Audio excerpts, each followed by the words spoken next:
আসসালামু আলাইকুম রহমতুল্লাহি বরকাতু। কিছুদিন আগে আপনাদেরকে আমরা বরকেস্তলা রয়্যাল ক্লাব বনাম হাজিপুরা আমরা একটা ম্যাচ দেখিয়েছি।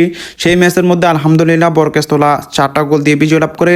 আর এরপরে আমাকে আমার বন্ধু সাব্বির, এরপরে ছোটো ভাই তৌফিক সবাই মিলে আমাকে বলতেছিল যে তারা নাকি ফাঁসাপুর যাবে খেলতে। ফাঁসাপুর বলতে আপনার মুজফ্ফরগঞ্জের পাশে আর কি, সেখানে যাবে খেলতে। আমাকে বলো যে সাব্বির বলো যে তুই যাবি কিনা। আমি বললাম যে ঠিক আছে, আমি যাইতে পারি, কোনো সমস্যা নাই, আমি যেহেতু ফ্রি আছি আলহামদুলিল্লাহ বাড়িতেই। তো আর কি, এরপরে আমাকে আজকে টাইম দিছে হচ্ছে যে 3টা বাজে রওনা দিবে। তো সেই মতো আমরা রওনা দিয়েছি আর কি। তো আমরা একটা গাড়ি ভাড়া করছে, এটা রায়হানে চালাইছিল, এটা ছোটো পিক আপ, আপনারা হয়তো ভিডিওর মধ্যে দেখতে পাচ্ছেন। তো আমরা এখানে রাজাপুর দিয়ে যাওয়ার পর বাংলাদেশের যে ব্রিজটা এটা তো ভাঙা, এখানে আমরা সবাই নেমে গেছি, আপনারা হয়তো দেখতে পাচ্ছেন ভিডিওর মধ্যে। সবাই নেমে এরপরে আবার ব্রিজের উপরে চলে গেছি। ব্রিজের উপরে গিয়ে আমরা সবাই আবার উপরে উঠলাম। এরপর আবার স্টেশন, মানে আমরা যে স্টেশনটা চিনি আমাদের, সেই স্টেশনে আবার নেমে যাইতে হয়েছে। সেখানে যেহেতু আপনার মানুষ অনেকগুলা, সেখানে আমরা সবাই নেমে গেছি, নেমে আবার উঠছি। এরপর আপনারা হয়তো ভিডিওর মধ্যে দেখতে পাচ্ছেন বড় ভাঙ্গা। হ্যাঁ, এই ব্রিজটা এত সুন্দর করছে মাশাআল্লাহ, রাস্তাটা এত সুন্দর, আমি দেখে তো পুরাই অবাক। আপনারা একটু ভিউর মধ্যে দেখেন, এত সুন্দর ভিউ দেখাইতেছে। আর আকাশটা একদম আশেপাশে যে অঞ্চলটা এত সুন্দর দেখাইতেছে মাশাআল্লাহ, অনেক সুন্দর। এরপর আমরা মুজফ্ফরগঞ্জের যে ভিতরে রাস্তাটা, এটার মধ্যেও ঢুকছি, এত সুন্দর সব দিক দিয়ে পরিবেশ। আর অবশেষে আমরা প্রায় 1 ঘন্টার মতো লাগছে, আমাদের 1 ঘন্টা 10-15 মিনিটের মতো লাগছে। এরপর আমরা চলে গেছি হচ্ছে যে আমাদের পাশাপুর আর কি, যেখানে হচ্ছে যে আমরা খেলবো আর কি। তো আমরা সবাই আগে চলে গেলাম, চলে সবাই মাঠ পরিদর্শন করলাম, এবং কি সাব্বির হতে বাকি যে প্লেয়ারগুলো আছে সবাই তাদের গায়ের জামা কাপড় খুলে এরপর তারা জার্সি পরিধান করছে। আমি এইদিকে কি করব, মাঠটা একটু পরিদর্শন করতেছিলাম, মাঠটা একটু ঘুরে ঘুরে দেখতেছিলাম। আসলে এটা বালুর মাঠ, বাট অনেক উঁচা নিচে আর কি।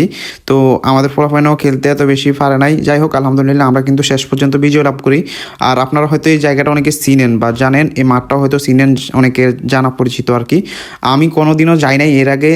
যাই হোক সাব্বিরকে অনেক ধন্যবাদ, যেহেতু আমরা আজকে সবাই মিলে যাইতে পারছি। আমিও গেছি তাদের সাথে, আমাকে সুযোগ করে দেওয়ার জন্য।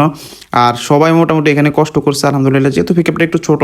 তো সবাই মিলে আমরা চলে গেছি, আপনারা হয়তো ভিডিওর মধ্যে সবাইকে দেখতে পাচ্ছেন, আমাদের এলাকার অনেকে গেছে আলহামদুলিল্লাহ। তো আমরা শেষ পর্যন্ত সাথে ছিলাম। তারা খেলা শুরু করছিল একটু 5টার দিকে বা 5টা 10-এর দিকে। এরপর আমরা 6টার মধ্যে খেলা শেষ করে আবার চলে আসছি আলহামদুলিল্লাহ। তো আমরা বিজয় লাভ করছি, এটাই শুকরিয়া আলহামদুলিল্লাহ।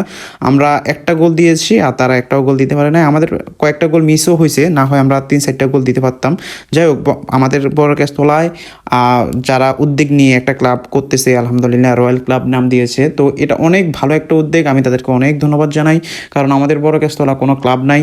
আর ফুটবল খেলা, ক্রিকেট খেলা, এটা অনেক ভালো একটা খেলা। সবাই আশা করি এটার মধ্যে ভালো সময় পার।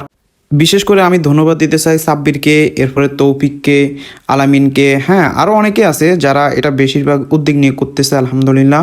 তো সবাইকে অনেক অনেক ধন্যবাদ আমাকেও নেওয়ার জন্য আর এই উদ্যোগ নিয়ে একটা ক্লাব করার জন্য।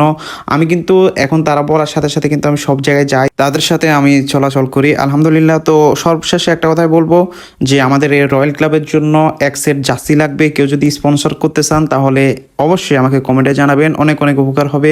আপনার নাম আমরা সবসময় বলবো ইনশাআল্লাহ। আর আজকের এই বিজয়ের যে একটি গোল, এই একটি গোল দিয়েছে হচ্ছে যে সাব্বিরের নাম উল্লেখ করতে হয়।